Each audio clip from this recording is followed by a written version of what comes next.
a moment of silence to reflect or pray.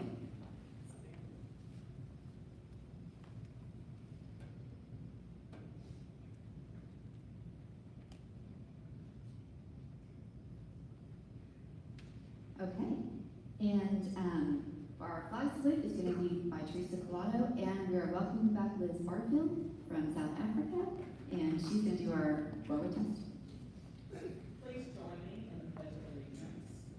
I pledge allegiance to the flag of the United States of America and to the republic for which it stands, one nation, under God, indivisible, with liberty and justice for all. Please join me in the forward test of the things that we think, say, or do. Is it the truth? Is it fair to all concerned? Will it build goodwill and better friendships? Will it be beneficial to all concerned? And will it be fun? It will be fun, I promise. So, okay. We are recording our meetings. They are found on our YouTube channel at Norman Rotary Club. So just if you want to go back and see something, or if you have a friend that missed today, you can remind them they can watch our meetings on YouTube. Okay, we have lots of guests in the room today, so if I missed someone, please speak up. Kyle Hurley, you have guests.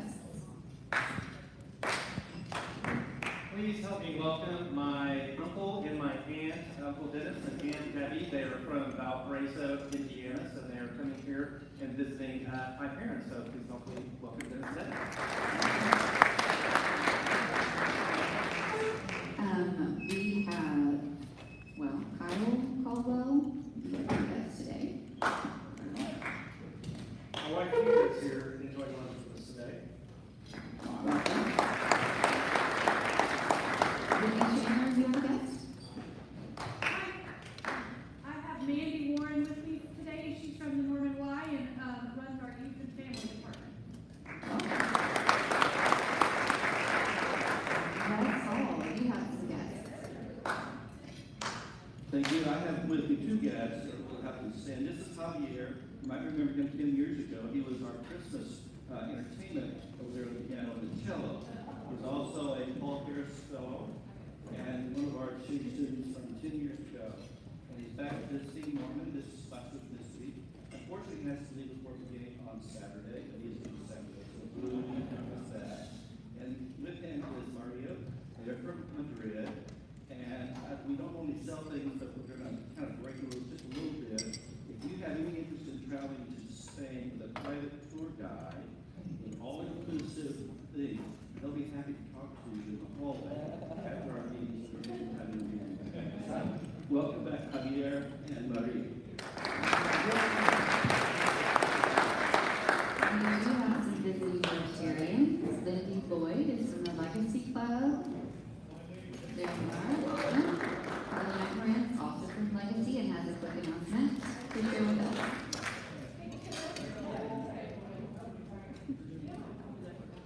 Okay, thank you so much for letting me come. It was still 2 minutes. We have our club fundraiser coming up. We do a watch party for one of the OU away games, and it's sure we're doing Tennessee, so it's November 1st. That game time has not yet been scheduled, so we will watch out for that. Our event will start 2 hours before the game starts, and we will update. We just started a Facebook event today, so please help us share that if you guys don't mind. We would also love for you guys to group up and buy a table. Our tables are $300 or individual tickets are $40. So if you guys want to buy an individual ticket, or we would love to have support from all of the different clubs. Don't worry, we are asking everybody and their neighbors to come and buy a ticket. So please join us on Saturday, November 1st. Time to be determined. Oh, and we do it out at Legacy, at Later Chevrolet. So on the very southwest part of the city, we've got a big 20 by 40 tent, and we have 4 or 5 different projectors, so you will not miss a game, I promise.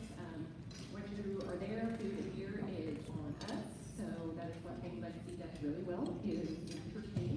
So please come and hang out. The band of Harris is here from Cross Timbers, also with a quick announcement. Yeah. Thank you so much for having me. So we are selling our tickets to the all-class lunches for the dictionaries for the third graders in Norman. So they're $20, and it's September 23rd and 24th from 11 to 2, or 11 to 1, sorry, and you can come any of that time. So if you want or are interested in picking up one of those tickets so that we can help continue to provide those dictionaries. I think this year it was over 2,000 dictionaries. Hubbard Elementary had 200, so they're definitely getting distributed. I hope to pick up a ton of them. And then I will also have a little plug. I'll probably come talk to all of you about RILA very soon as well. Okay, thank you. So, did I miss any guests? Did anybody see them that I didn't get to? Are you a guest? I'm with them. So I'll let them introduce. We do have guests from the OU Fine Arts Department, and we'll let Dr. Holt introduce them. So, okay, some quick announcements. Rick McKinney has an announcement.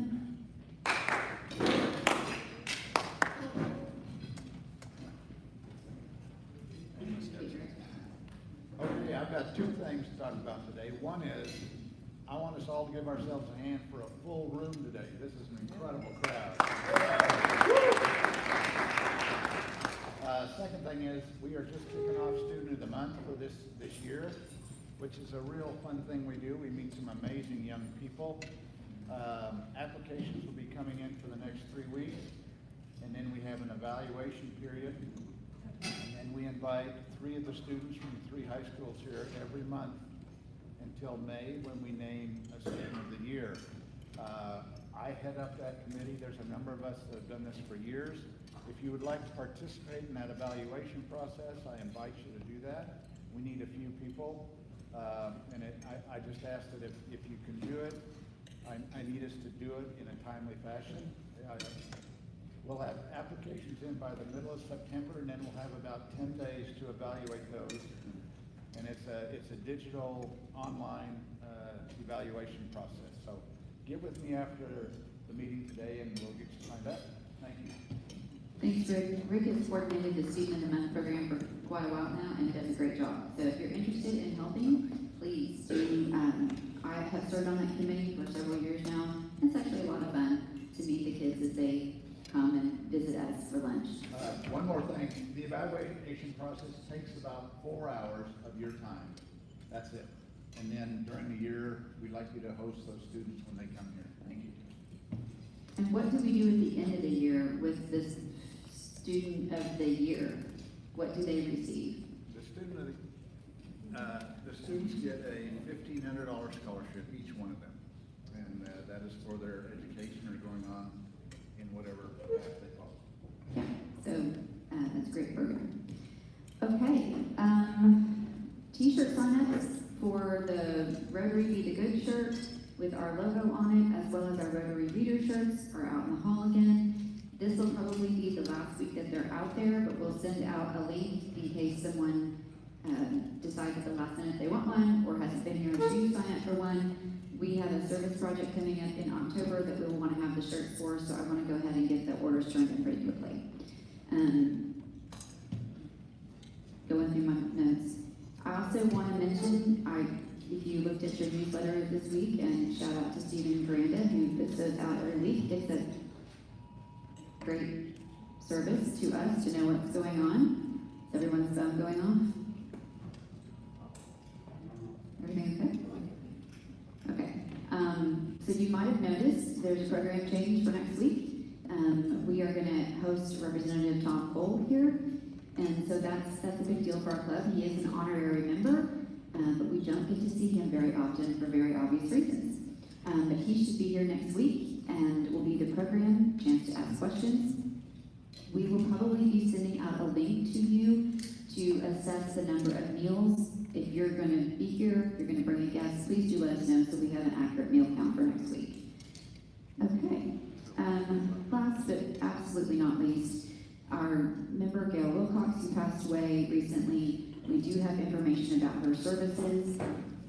We'll also send out reminders about that. It's October 11th at 2 o'clock at St. John's Episcopal Church. So we will be sending flowers from our club for the services. Okay, we do have a Paul Harris Award today. Mr. Blake?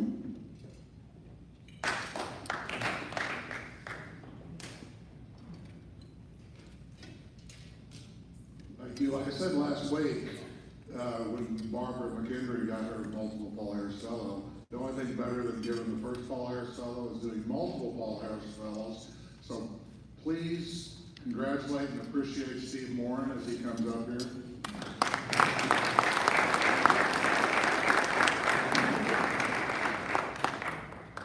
Being a past president, I love it because all past presidents understand the value of the Rotary Foundation and they continue to give. So you keep doing that, and we thank you. It's a Paul Harris plus 8, so thank you.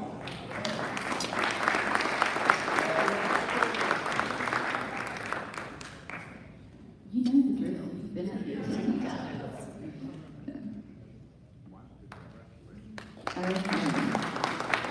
Thank you. It is a great thing to recognize someone for being that generous and giving to the Rotary National Foundation. So, it is also my privilege to welcome our guests from the OU Fine Arts Department today. I'm going to introduce Dr. Mary Margaret Holt, and then I'm going to let her introduce those who are here with her. She has a very impressive bio, so I'm going to hit the highlights, and she can fill you in. So, Mary Margaret Holt began her early ballet training in Austin, Texas, at the Austin Civic Ballet, receiving a Ford Foundation Scholarship for study with the San Francisco Ballet at the age of 15. Subsequently, she received a Ford Foundation Scholarship for study at the School of American Ballet, also appearing with the New York City Ballet. Very impressive. Holt accepted a soloist contract with Houston Ballet upon completing her BFA in ballet performance.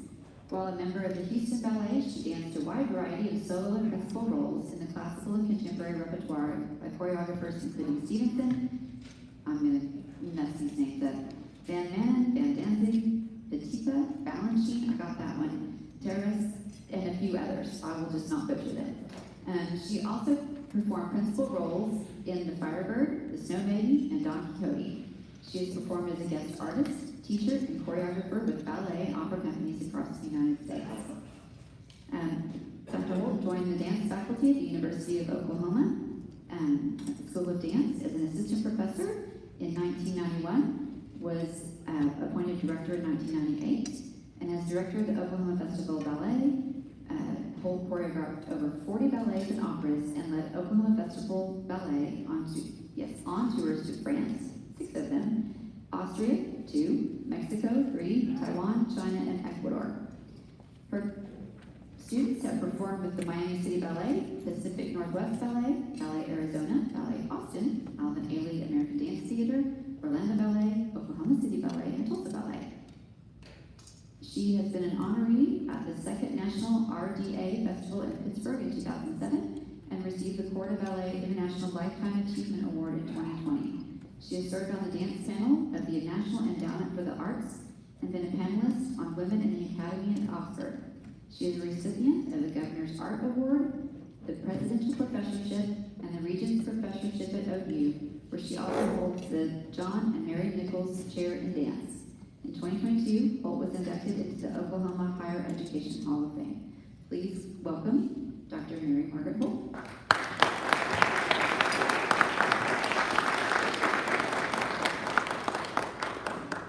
Thanks. I'm just going to edit that.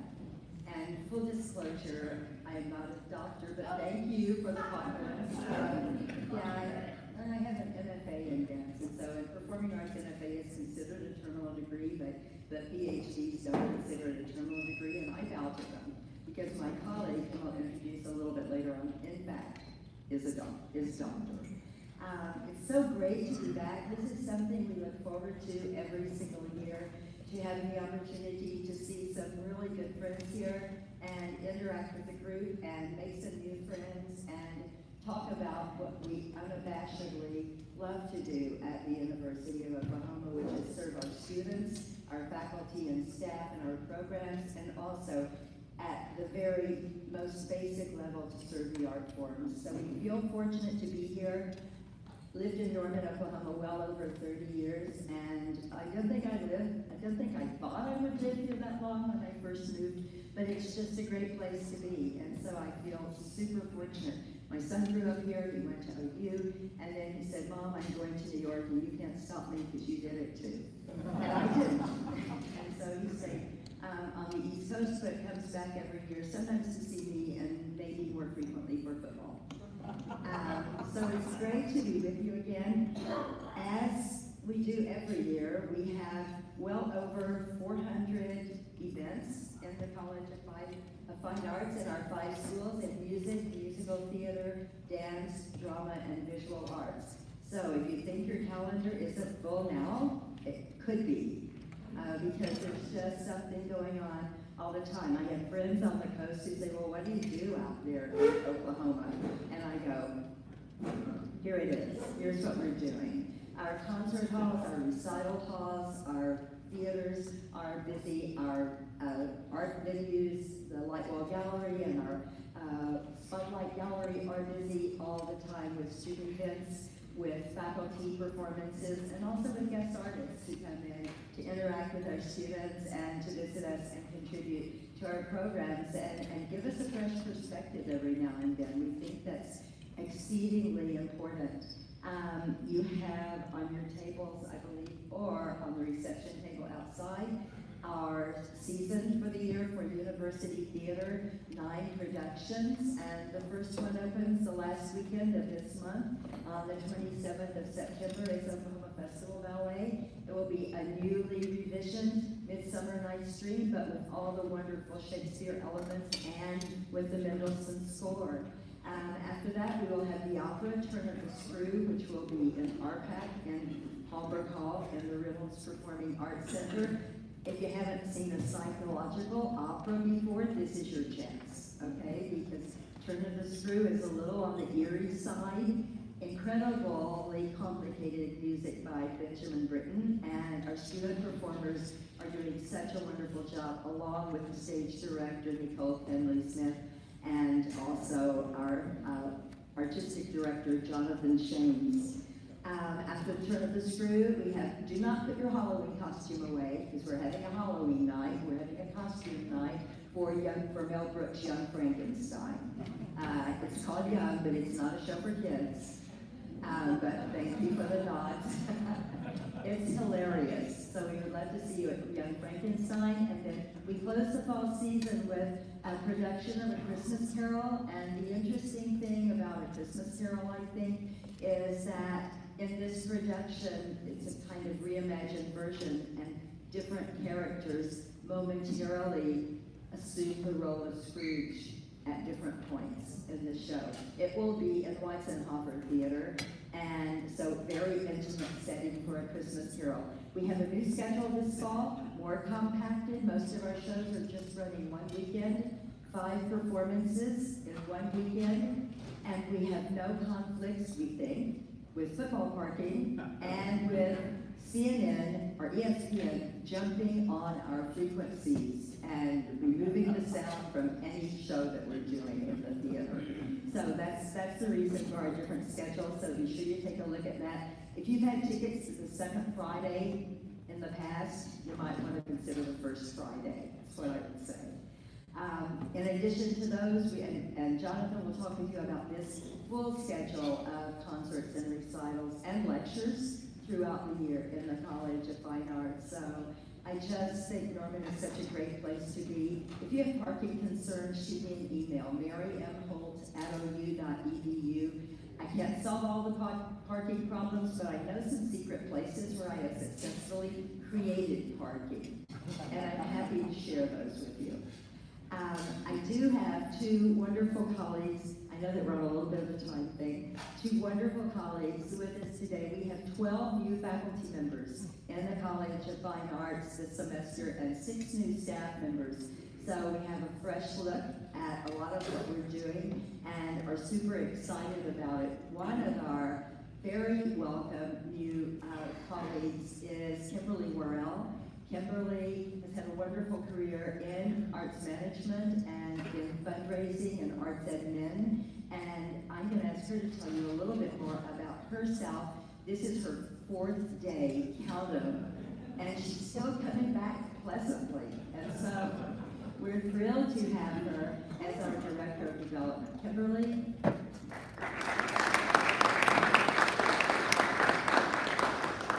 Good afternoon. Thank you. Thank you for the introduction. I'm thrilled to be meeting with all of you today. Thank you for the opportunity for us to share a little bit more about what we do.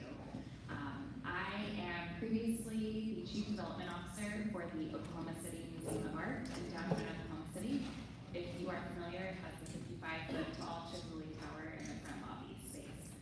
So I worked there for 12 years, progressive roles in fundraising, and my background is in dance performance. I went to Oklahoma City University. That is what brought me to Oklahoma. I'm a native of Dallas, and so I came here for school, and I've never looked back. And to have the opportunity to move from focusing on fundraising for the visual arts to expand into the performing arts, and to be on a college campus and supporting students, it's just a dream come true for me. So I'm thrilled to be here. I look forward to continuing to have the opportunity to meet each of you, and thank you very much.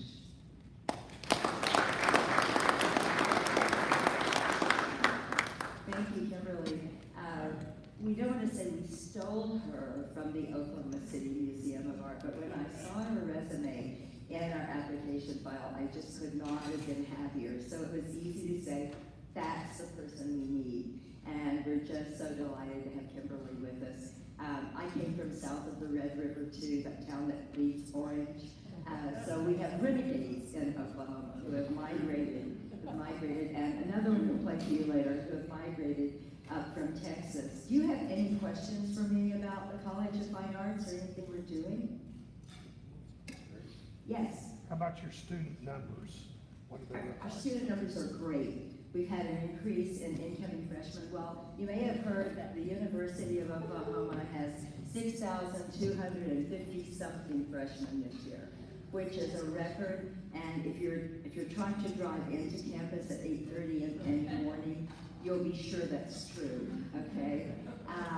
Wonderful freshman classes. Recruiting for the College of Fine Arts. Thanks for giving me this opening. Recruiting for the College of Fine Arts is a lot like recruiting for athletics. We start looking at students in performing arts high schools and in areas from which we've had successful recruiting before, whether they were high school students in Oklahoma or they were at the Houston High School for Performing and Visual Arts or the one in Denver or all over the country. Over 70% of our students in fine arts are non-resident students, and so we really don't quite have the same budget as athletics, as you might guess, for recruiting, but it's very individualized recruiting, because as you can imagine, in the School of Music, we're recruiting in every instrument area of a full orchestra. And so those are very individualized, yes. Are you still having free Tuesday noon concerts? I'm sorry? The free Tuesday noon concerts in the school? The new ones that are in the Museum of Art? Yes. Yes, I believe so. I don't have that schedule, but I could send it to your president, or I could send it to Kyle over there through Deidre, and we can be sure that you have that if you like.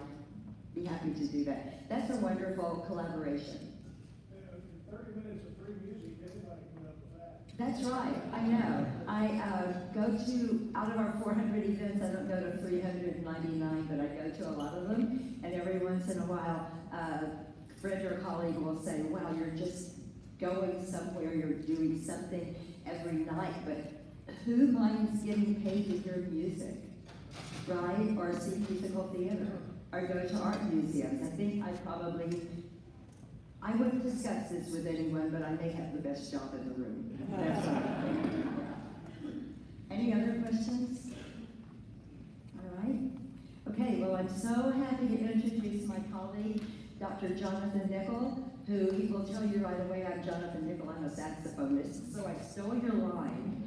Jonathan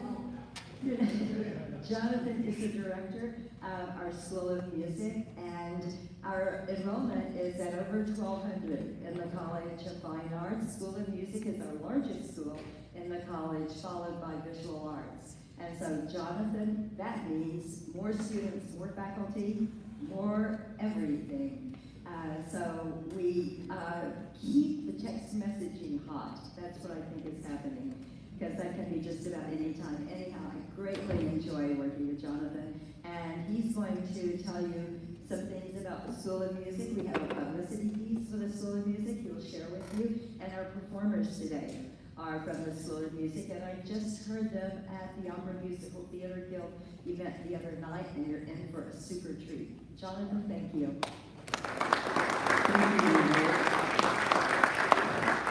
Good afternoon, everyone. Saxophone is a big part of my personal identity, and it's because I come from a musical household. My father is a saxophonist, and he was my college professor. I couldn't get away without practicing any single day. But what's great is we still work together and collaborate, and I greatly value that relationship. I'm from Michigan, and I moved here in 2013 to become our saxophone professor, and have now transitioned to administration. But I think a lot about Oklahoma exceptionalism and the outstanding work that our students do in our college and in the school, and it's truly remarkable. Last year, we had an opera scene win first place in the National Opera Association Opera Scenes Competition, which is a big deal. So even if we don't have an athletic championship, we like to think that we have a musical championship.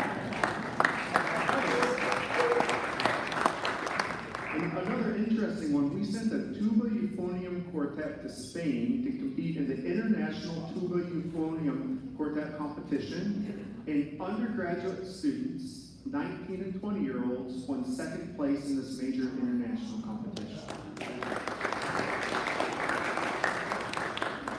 Recently, CBS Morning News ran a national news story about the Pride of Oklahoma's collaboration with OU Nursing to provide enhanced health care to our students that are in the heat working outside. And so we were thrilled to receive that sort of national recognition. So those are just three things of the, just remarkable achievement that happens every day in the college and in the school.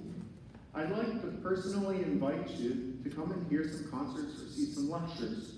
We have a new subscription series that I think is really crafty. If you subscribe, you get a 25% discount on tickets.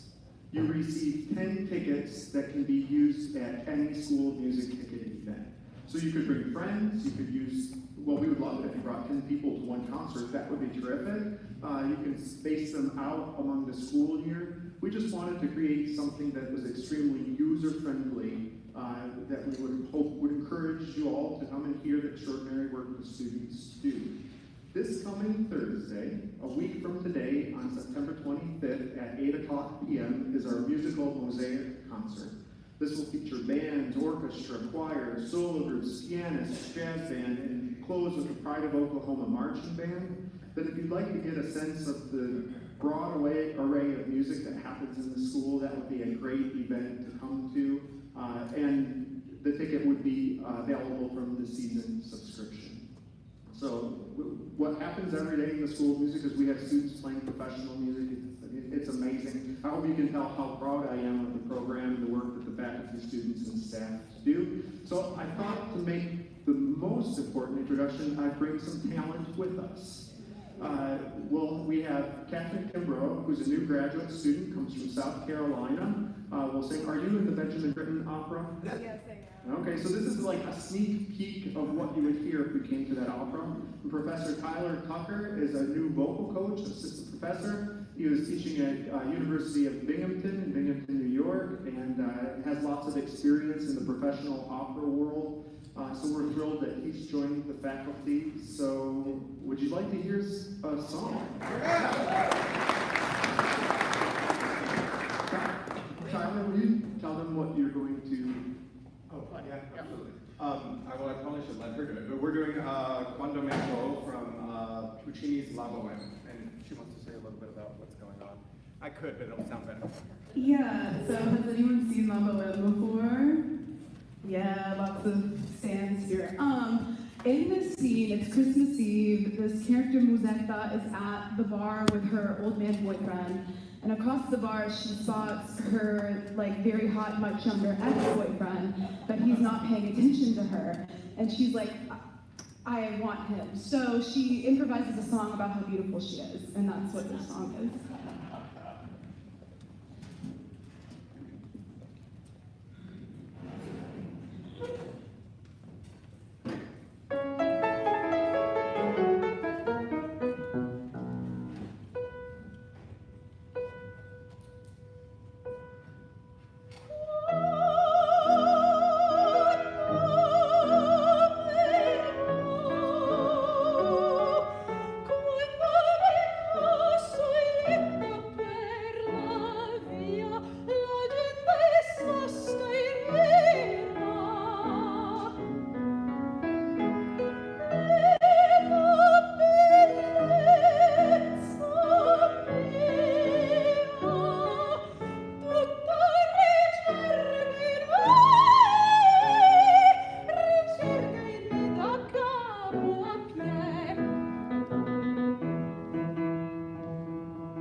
concert halls and recital halls and theaters, I don't know what will. So thank you both very much.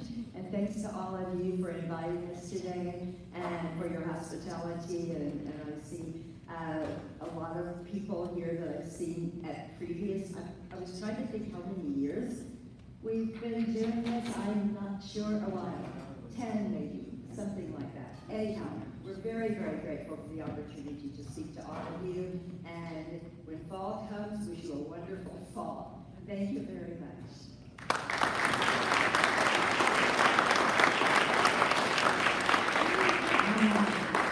Thank you all so much for being here. What a lovely treat to see you guys. So, okay, just a couple of reminders. Savannah's here. If you want to eat lunch at Outback next week, go help them buy some dictionaries for third graders. If you want to talk about Student of the Month, see Rick McKinney. If you want to tailgate, see Kyla. We're all about supporting our fellow clubs, so that's great. Want to thank our speakers today. Mary Margaret Holt. I'm sorry I got your title wrong, but it just seems like with all those accolades, it's just exactly. And Dr. Nickel, Kimberly, and our performers today, thank you for being here. I also want to thank our fellow Rotarians, Carla, Savannah, and Lindy. Thank you for being here. Our guests, Debbie, Dennis, Deidre, oh my gosh, the D's, Maria, Javier, and Mandy. And we hope that you guys come back and visit us. Just a reminder to go out and look for ways this week to unite for good. All right, you're dismissed.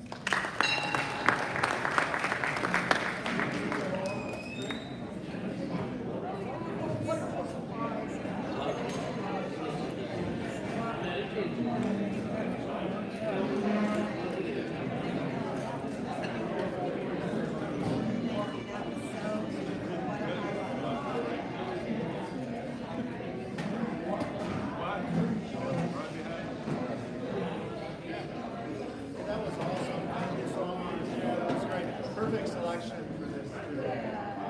Standing ovation.